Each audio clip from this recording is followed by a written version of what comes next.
Genesis 41, From prison to the palace. 2 full years passed.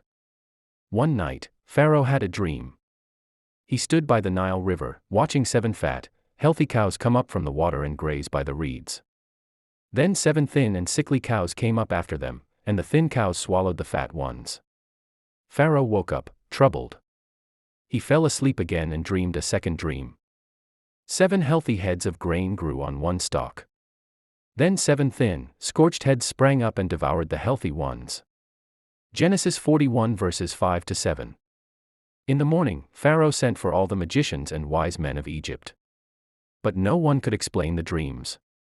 Then the chief cupbearer remembered Joseph. Today I remember my faults. There was a young Hebrew in the prison who interpreted our dreams. Genesis 41 verses 9 to 12. Pharaoh immediately sent for Joseph.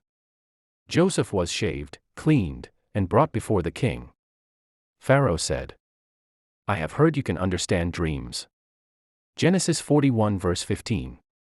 Joseph replied, "It is not in me. God will give Pharaoh the answer he seeks." Genesis 41 verse 16. Pharaoh told Joseph his dreams. Joseph said, "The dreams are one. God has shown Pharaoh what he is about to do."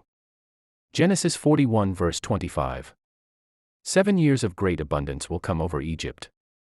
Then 7 years of famine will follow, so terrible that the good years will be forgotten.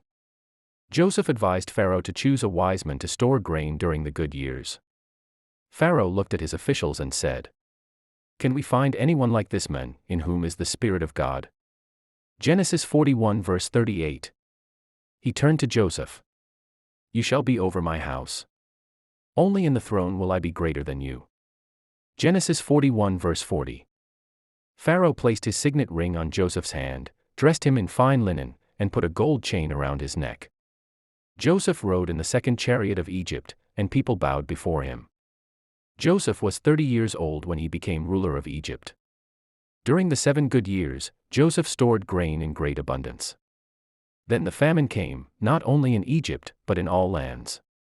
But in Egypt, there was bread. People from every nation came to Joseph for food.